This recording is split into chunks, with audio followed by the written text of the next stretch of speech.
Ang kasakiman ay parang virus na madaling makahawa, lalo na sa panahon ng kagipitan at kahirapan. Ang tanging panglunas at proteksyon dito ay ang kabukasang palad at kahandaang maglingkod.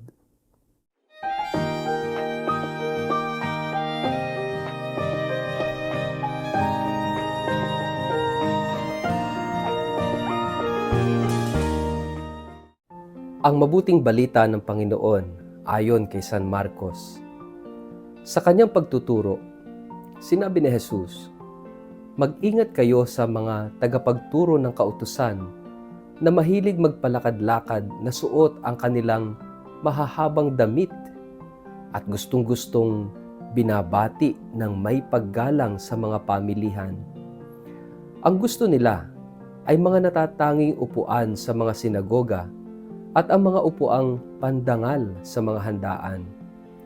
Inuubos nila ang kabuhayan ng mga byuda at ang mahahaba nilang dasal ay mga pagkukunwari lamang. Dahil dyan, mas mabigat na parusa ang igagawad sa kanila." Naupo si Jesus sa tapat ng hulugan ng mga kaloob sa templo at pinagmasdan ang mga naghuhulog ng salapi. Napansin niyang maraming mayayaman ang naghuhulog ng malalaking halaga. Lumapit naman ang isang biyudang dukha at naghulog ng 2 salaping tanso. Tinawag ni Jesus ang kanyang mga alagad at sinabi sa kanila, "Sinasabi ko sa inyo, ang inihandog ng biyudang iyon ay higit na marami kaysa sa inihulog nilang lahat. Sapagkat ang lahat ay nagkaloob ng bahagi lamang ng kanilang kayamanan, ngunit ang ibinigay ng babaeng iyon, bagamat siya'y dukha, ay ang buo niyang ikinabubuhay." Ang mabuting balita ng Panginoon. Word of the day, hear what God has to say. Mapagpalang araw po sa inyong lahat. Kumusta po kayo? Ang atin pong word of the day ay antidote. Mga kapatid, dumaan tayo sa panahon ng pandemya. Dumaan tayo sa iba't ibang mga hirap sa buhay. Dumaan tayo sa iba't ibang mga pagsubok, kagipitan, karukhaan, kawalan sa ating buhay. Ano ang nangyari sa atin because of those experiences? Tayo ba'y naging mas mabuting tao o hindi? Naging mas mapagbigay o mapagmahal o hindi? Magandang tingnan natin that after those trying times, trying moments sa buhay natin, what have we become? Anong nangyari sa atin? Mga kapatid, ang kasakiman o greed ay parang isang virus na madaling makahawa. Hindi mo alam, hindi ka aware minsan, pero infected ka na ng virus na ito na tinatawag na greed o kasakiman. At madali itong kumalat, lalong-lalo na sa panahon ng kahirapan, sa panahon ng taggutom, sa panahon ng kawalan o ng kagipitan.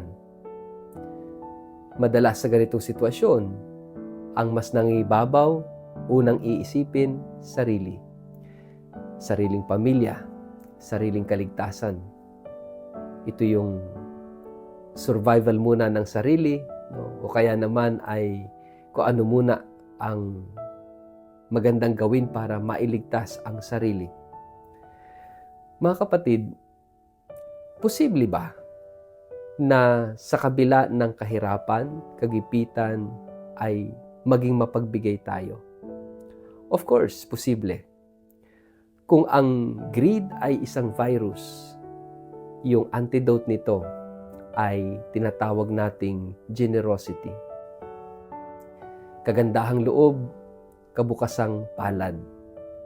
Ito yung antidote na hindi lamang magpoprotekta sa atin sa greed virus, kundi ito rin yung may kakayanan, no, na patayin ang virus na ito sa atin sa pamamagitan ng ating kagandahang loob, sa pamamagitan ng ating kabukasang palad, yung generosity in English. Generosity and kindness and giving and loving. Ito yung antidote sa greed virus. Dito sa ating gospel ngayong araw na ito, pinag-iingat ni Jesus ang kanyang mga alagad, ang kanyang mga tinuturuan sa mga eskriba. Dahil itong mga eskriba ay siguro para sa ating Panginoon is like embodiment of greed. Dahil puro sarili, self-glorification yung kanilang hinahangad sa buhay. Kaya gustong-gusto nila na sila daw ay palakad-lakad sa lansangan, pinupuri, no? At sa mga handaan, sila nandun sa mga presidential table, no? Seeking importance and praises, no? Sa mga tao. Basically, sila yung larawan ng sinasabi ni Jesus na kasakiman, pagkamakasarili. Kaya pinag-iingat ni Jesus ang kanyang mga alagad. At tayo rin, magpahanggang ngayon ay pinag-iingat ng Diyos, pinag-iingat ni Jesus na mahawahan ng kasakiman ng mga tao sa paligid natin. Maraming sakim na tao. Maraming makasariling tao. Baka nga tayo, without us knowing it, ay nabahiran na, nahawa na ng kasakiman at pagkamakasarili.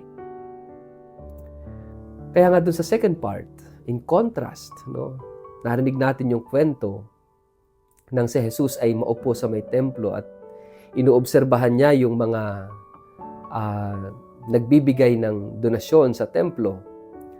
At napansin niya yung mayayaman nagbibigay ng mga malalaking handog, no? At itong isang balo na nagbigay ng 2 tanso, bariyang tanso. Sinabi ni Jesus na siya ang nagbigay ng pinakamalaki sa lahat. Bakit? Dahil yung mga mayayamang nagbigay, they gave out of their extras. Pero itong balong ito, ang ibinigay niya ay buong kabuhayan niya. This is generosity.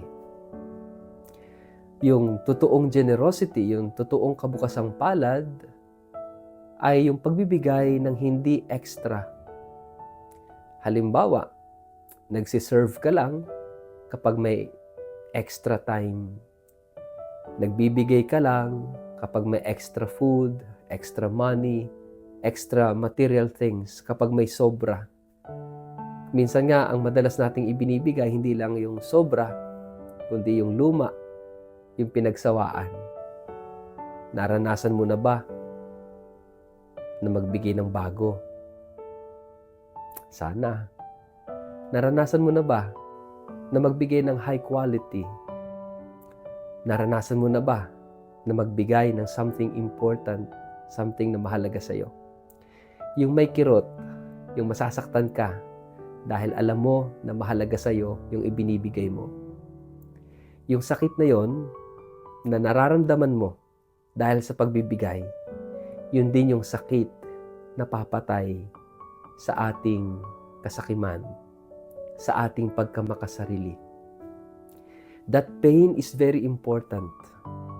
Kaya sana, kapag nasasaktan ka sa pagbibigay, it's all right. Dahil yon ang katangian ng totoong pagbibigay. Kapag hindi ka nasasaktan sa iyong mga ibinibigay, sa pagbibigay mo, ibig sabihin kulang pa yan. Hindi pa yan yung tunay na pagbibigay. Kapag nararamdaman mo na at nararanasan mo ng masaktan, may kirot, may bigat sa pagbibigay, ibig sabihin mahalaga na, importante yung ibinibigay mo, pero kinakailangan mong ibigay.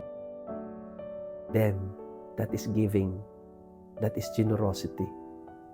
At yung sakit na nararamdaman mo na yon, iyon ang papatay sa kasakiman sa puso, sa pagkamakasarili. Mga kapatid, itong ibinigay ng babaeng balo,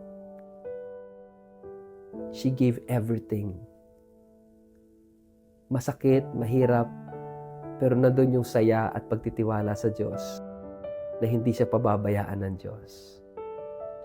Don't be afraid to be generous. Don't be afraid to give.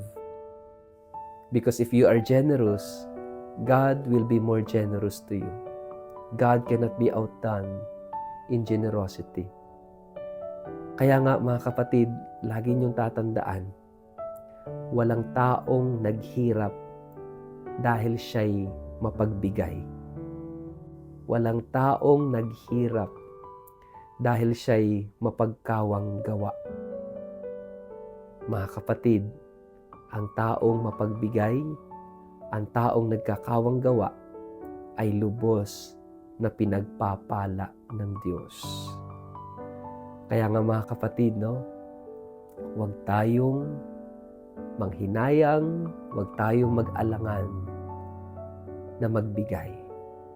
Huwag maging madamot. Sapagkat ang Diyos hindi madamot. Ang Diyos mapagbigay. At kapag siya'y nagbibigay, lubos, buhos, taos at ubos. Sa ngalan ng Ama at ng Anak at ng Espiritu Santo, Amen. Ama naming Diyos, turuan mo kaming magbigay ng totoo. Yung walang inaasahang kapalit. Yung totoong pagbibigay, yung may sakit at kirot dahil mahalaga. Amen. Pagpalain po kayo at ingatan ng makapangyarihang Diyos, Ama at Anak at Espiritu Santo. Amen.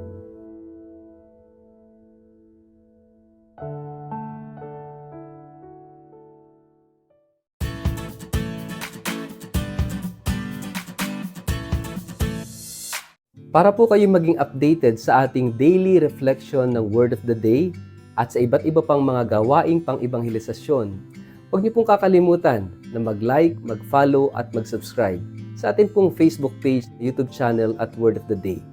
Ganon din po, pakishare po ninyo sa inyong kapamilya, kamag-anak, mga kaibigan ang ating Word of the Day videos para kayo ay maging kamanggagawa namin at kasama sa ating media evangelization at online mission na ito sa pamamagitan ng pagbabahagi ng salita ng Diyos sa mundo ng social media.